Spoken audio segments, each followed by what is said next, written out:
এই মুহূর্তে বাজারে যে পরিমাণ ক্যালসিয়ামের সাপ্লিমেন্ট বিক্রি হচ্ছে সেটির দিকে তাকালেও আমরা বুঝতে পারি আমাদের সমাজের বা আমাদের আশেপাশে থাকা কতজন মানুষ বা ঠিক কী পরিমাণ মানুষ এই ক্যালসিয়ামের ঘাটতি সংক্রান্ত জটিলতায় ভুগছেন। প্রিয় দর্শক, আজ আমরা কথা বলবো ক্যালসিয়ামের ঘাটতি সংক্রান্ত কিছু বিষয় নিয়ে। আপনার কাছে শুরুতেই জানতে চাই, ক্যালসিয়ামের ঘাটতি হলে আমাদের আসলে প্রথম করণীয় কী? আমাদের যে রুগীগুলো আসে নিয়মিত, ব্যথা বেদনা, প্যারালাইসিস বা হাঁটু ব্যথা, কোমর ব্যথা, রুগীরা প্রথমেই রুগীদের একটা ধারণা যে ক্যালসিয়াম ঘাটতি হয়ে গিয়েছে, মানে শরীরে ক্যালসিয়াম নেই, স্যার আমার ক্যালসিয়াম নেই, এই জন্য হাড় ক্ষয় হয়ে গেছে বা ব্যথা বেদনা হচ্ছে। এটা কি আসলে সত্যি তারা যেটা মনে করছে? ক্যালসিয়ামের ঘাটতি হলে আসলে বুঝবেন কিভাবে, এটাও একটা বড় প্রশ্ন। হ্যাঁ, প্রথম কথা হচ্ছে ব্যথা বেদনা হলে ডাক্তারের কাছে রুগী আসবে, এটা স্বাভাবিক। কিন্তু রুগী যদি আগেই ডিটেক্ট করে ফেলে যে ব্যথাটা হচ্ছে ডিউ টু ক্যালসিয়াম ঘাটতি, এটা রুগীর একটা ভ্রান্ত ধারণা, মানে রুগীদের একটা ভ্রান্ত ধারণা। ক্যালসিয়াম ঘাটতি হলে সাধারণত যে সমস্যাগুলো দেখা দেয়, অন্যতম হচ্ছে দুর্বল লাগতে পারে রুগীর কাছে। দুর্বলতা, অনেক সময় মাংসপেশি খিচে ধরে বা টেনে ধরে, পুলিং হয়, পুল করে, এটা হচ্ছে ক্যালসিয়ামের কমন যে সমস্যাগুলো হয়। কিন্তু ব্যথা হলেই যে ক্যালসিয়াম ঘাটতি, ব্যাপারটা কিন্তু তা নয়। ক্যালসিয়াম আমাদের শরীরের ওয়ান অফ দ্য মিনারেল, মানে আমাদের শরীরের খাদ্যের যে উপাদানগুলো, যেটা আমাদের শরীরের ডেভেলপমেন্ট, নট অনলি আপনার ফিজিক্যাল ডেভেলপমেন্ট, মেন্টাল ডেভেলপমেন্টও আমাদের বিভিন্ন খাদ্যের চাহিদা আছে। এই খাদ্য চাহিদার মধ্যে ক্যালসিয়াম অন্যতম।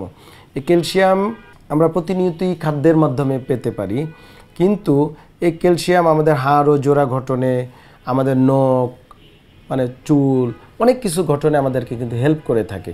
তো এই ক্যালসিয়াম ঘাটতিটা আমরা পার্সোনালি আমাদের বাংলাদেশে এবং সারা ওয়ার্ল্ডে দেখি যে রিসার্চ ওয়ার্কের মধ্যে খুব পরিমাণ কম, মানে ঘাটতির পরিমাণটা আমরা কমই পাই।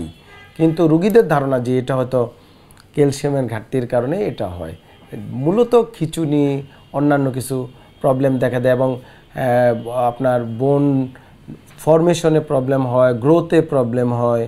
ধরেন বাচ্চাদের, উঠতি বয়সী বাচ্চাদের গ্রোথে প্রবলেম হয়, বাট এগুলো কিন্তু খুব রেয়ার কেস, মানে একেবারেই র্যান্ডমলি কোনো এই সমস্যা দেখা দেয় না। আরও একটি ধারণা আমাদের মধ্যে থাকে এবং আমাদের দর্শকদের মধ্যে বা রোগীদের মধ্যে থাকে যে বয়স হলেই শুধুমাত্র হাড়ের ক্যালসিয়াম কমতে থাকে। এটা কি সত্যি? এটা আসলে ক্যালসিয়াম কমতে থাকে না, সেটা আমরা বলি অস্টিওক্লাস্টিক অ্যাক্টিভিটি হয়। মানে আমাদের যে বোনসের যে ডেনসিটির মধ্যে আপনার ক্যালসিয়াম একটা উপাদান, অ্যানাদার আরও সাপ্লিমেন্ট আছে, ধরেন ম্যাগনেসিয়াম, জিঙ্ক, অ্যানাটমিক্যাল স্ট্রাকচার দেখি তাহলে অনেকগুলো এলিমেন্ট থাকে, এর মধ্যে ক্যালসিয়াম অলসো। তাহলে শুধু ক্যালসিয়াম থেকে ব্যাপারটা এটা হয় না, এটা হচ্ছে ন্যাচারাল অফ প্রসেস। এখানে হরমোন জনিত, প্লাস আমরা যদি বলি কিছু ক্ষেত্রে মানে এক্সাক্ট কজ ইজ আননোন, একমাত্র আমাদের রব বলতে পারবে। উনি বলেই দিছে যে আমি এভাবেই মানুষকে বার্ধক্যে উপনীত করি, মানে প্রসেসগুলো আস্তে আস্তে বন্ধ হয়ে আসে। ক্যালসিয়াম তো আমাদের দৈনন্দিন জীবনে আমাদের চলাফেরার জন্য খুব গুরুত্বপূর্ণ একটি এলিমেন্ট আমাদের শরীরের জন্য। তো সেই ক্যালসিয়ামটা আমরা বিভিন্ন সাপ্লিমেন্ট থেকে যেমন পাই, তার থেকে বড় উৎস হলো আমাদের প্রাকৃতিক উৎস বা আমাদের খাবার দাবারের কথা। তো খাদ্যাভ্যাসে কী ধরনের খাবার রাখলে আমরা পরিমিত পরিমাণে ক্যালসিয়াম আমাদের শরীরে দিতে পারি? ক্যালসিয়ামের বেশিরভাগ খাদ্যের উপাদানের মধ্যে আমাদের যত দুধ এবং দুগ্ধজাত যত খাবার আছে, দুধের তৈরি যত খাবার, পনির হতে পারে এবং যেমন ডিম থেকে আমরা পেতে পারি, এই জাতীয় খাবারের মধ্যে আমাদের আসলে ক্যালসিয়াম থাকে। বিভিন্ন মাছ, প্রোটিন, মানে মাংস, এই সকল খাদ্যাভ্যাসের মধ্যে আমরা পর্যাপ্ত ক্যালসিয়াম পেতে পারি।